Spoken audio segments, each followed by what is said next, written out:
Halo sahabatku, sampai jumpa lagi dengan Cak Rut Wijaya Kusuma. Di kesempatan ini, Cak Rut akan menjelaskan berbagai macam fase era. Tapi sebelumnya akan saya ucapkan salam sehat, salam bugar selalu untuk Anda, dan semoga Anda dalam lindungan Tuhan dan diberkahi hidup Anda dan diberi ketentraman jiwa raganya. Tentram jiwa, sehat raga gitu maksudnya ya. Kesempatan ini Cak Rut akan mengulas atau akan membeberkan tiga fase era. Era itu masa atau zaman ya, yang mempengaruhi.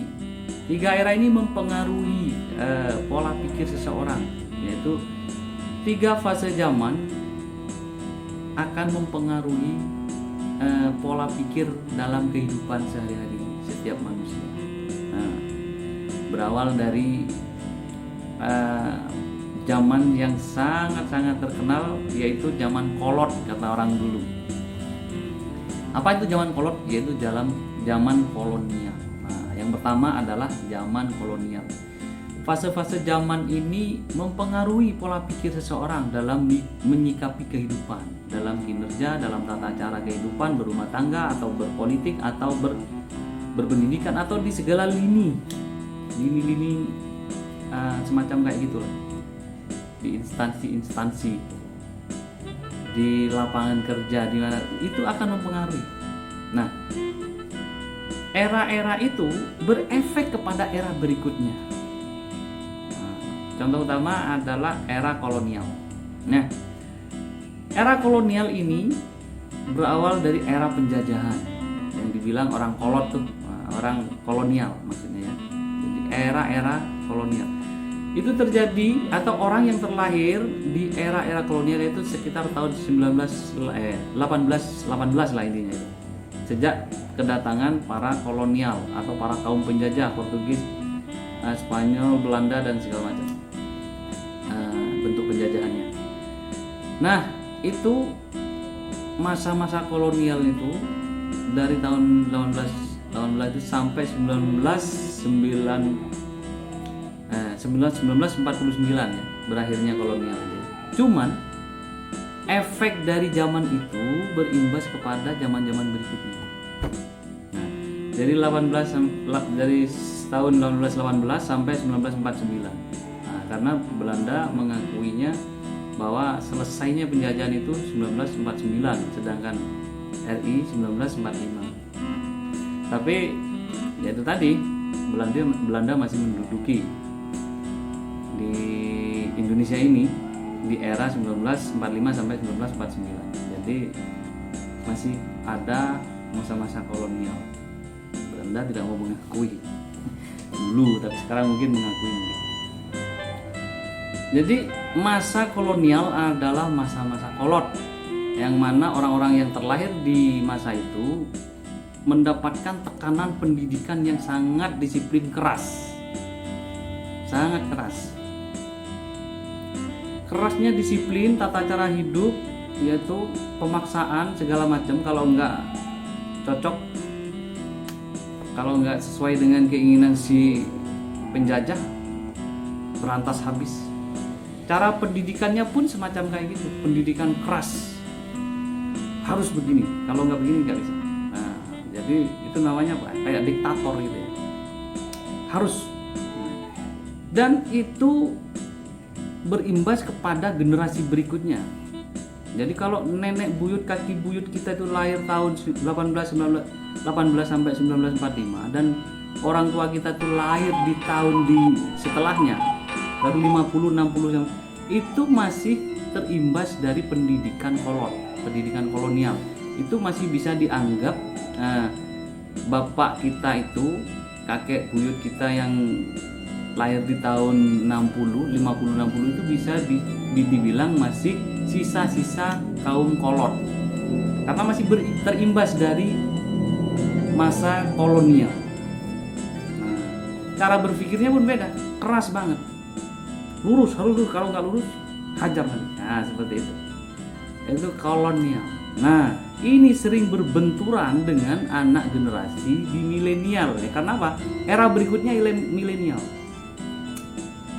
Era milenial itu yang mana orang terlahir di tahun 1980 sampai 19 atau sampai 2000 lah. Nah, itu milenial. Jadi 1980 sampai 2000. Nah, ortu anak yang lahir itu biasanya lahir setelah era-era kolonial, tapi pendidikannya masih terimbas dari era kolonial, masih keras, masih monoton, masih diktator, main paksa gitu. Nah, jadi tidak mengenal hak-hak asasi. Haknya ini begini, nggak peduli, yang penting kamu harus ikuti saya. Itu kolonial. Nah, ini sering berbenturan dengan anak-anak yang lahiran tahun 80 sampai 2000. Sudah beda era. Nah, banyak sekali cekcok di dalam rumah tangga karena apa ya, itu tadi. Pendidikannya udah beda, eranya sudah beda. Era milenial berbenturan dengan era kolonial. Jadi kaki buyut kita yang dulu-dulu itu memberikan pendidikan pada kaki buyut kita yang di era 80 60 50 lah intinya. Nah, itu berimbas sampai ke kelahiran orang-orang yang lahir di tahun 1980. Itu masih menerima pendidikan yang sangat kolonial. Jadi pendidikan yang sangat keras. Dan sering bentrok. Sangat banget. Kadang nggak sesuai. Ortunya mendapatkan pendidikan dari kakeknya, sedangkan anak ini tadi bertolak belakang dengan falsafah ortunya tadi. Kan sudah nggak cocok. Eranya sudah milenial.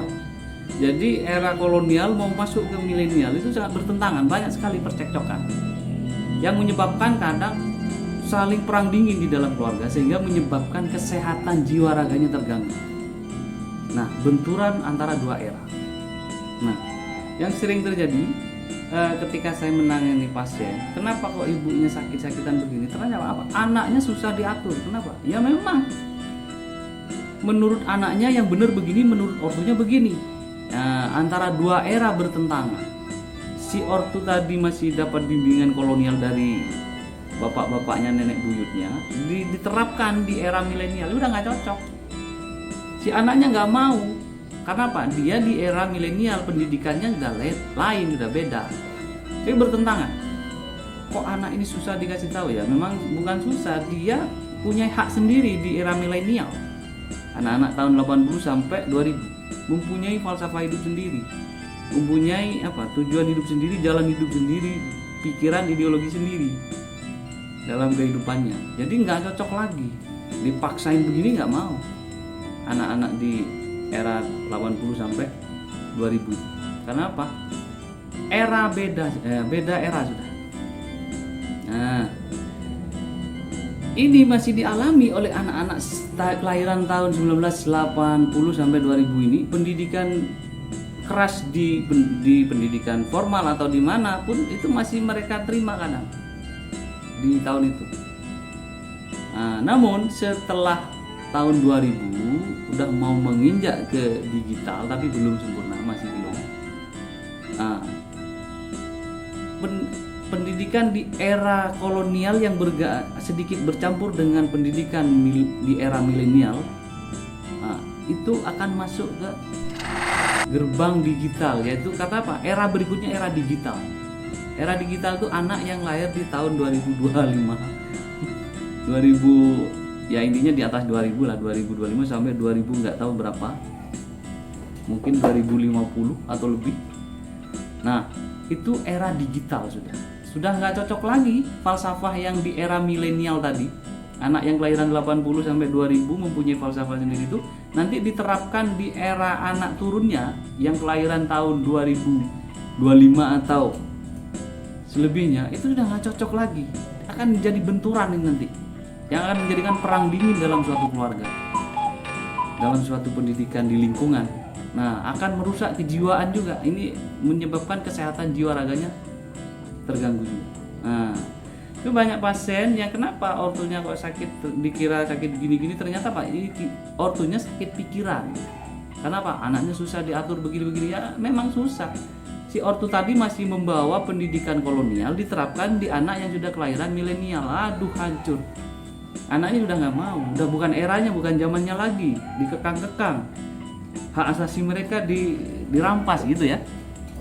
Nah, jadi inilah ketidakpahaman mereka bahwa ada 3 era.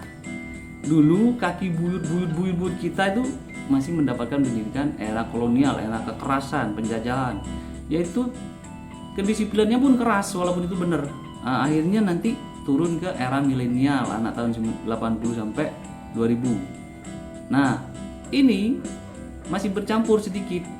Ya kadang disiplinnya agak keras, agak lembek ya. Tapi setelah itu dia akan muncul lagi era baru, yaitu era digital yang akan datang, yaitu kurang lebihnya 2025 sampai 2000 nggak tahu berapa atau 2100.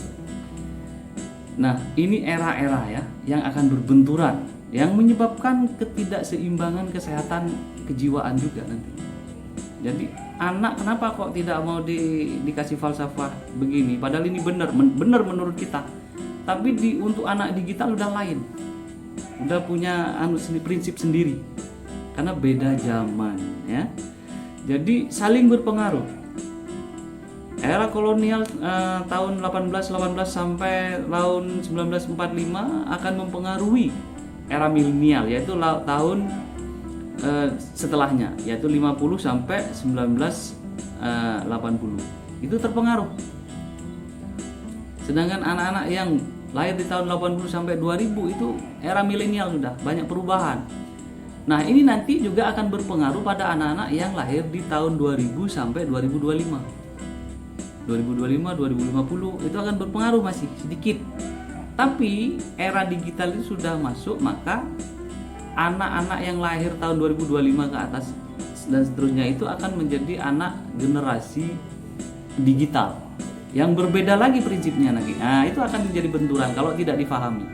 Nah, untuk ortu yang mewarisi pendidikan kolonial dari kaki buyut ke buyut, jangan diterapkan 100% kepada anak yang milenial. Begitu juga untuk ortu yang kelahiran milenial, jangan terlalu dipaksakan pada anak yang digital. Kita baca arus ini, arus zaman ini berbeda agar tidak terjadi kesenjangan sosial atau bentrokan atau gesekan di dalam keluarga yang mengakibatkan rusaknya kejiwaan atau merosotnya mental, merosotnya kesehatan, terutama kesehatan. Banyak yang saya terima pasien-pasien itu yang sakit itu orang tuanya sakit karena mikirin anaknya susah diatur, karena ya itu tadi maksain pendidikan yang kolot ke pendidikan milenial. Nah, pendidikan milenial dipaksain ke digital nanti juga susah. Nah, Anda harus sadar itu ya. Nah, 3 era ini di milenial masih banyak sosialisasi, masih ngobrol bareng, itu masih banyak. Nanti di era digital udah ukur-ukuran, contohnya sudah ada banyak sekali. Sekarang banyak warung wifi. Anak-anak itu dari kecil sudah pegang HP, pergi ke tempat wifi bukan ngobrol bareng buat musyawarah atau apapun, tapi tidak saling menyapa, bahkan duduk diam sama tidak saling, selesai pulang masing-masing. Jadi akan tercetak manusia-manusia individu.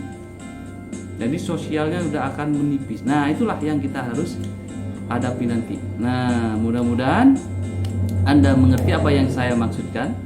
Yaitu kita harus memperhatikan bahwa datangnya era digital. Nah, jadi pendidikan di setiap era itu benar, ada benernya. Cuma ada juga kurang benar kalau yang awal di 100% ke yang kedua di 100%, yang ketiga jangan. Kita harus baca arus. Nah, mudah-mudahan Anda paham apa yang saya maksud, agar Anda bisa memahami keluarga Anda. Oh ya, ini anak milenial dan ini anak digital. Suatu saat nanti, agar tidak terjadi perpecahan. Nah, untuk itu ya. Baiklah kawan, semoga himbauan ini atau penjelasan ini berguna untuk Anda. Apabila ini bermanfaat, silakan share kepada orang yang membutuhkan atau pada keluarga, teman, saudara Anda. Dan mudah-mudahan ini bermanfaat. Sampai jumpa lagi di season berikutnya. Salam sehat, salam bugar selalu dari Cak Rut Wijaya Kusuma. Bye.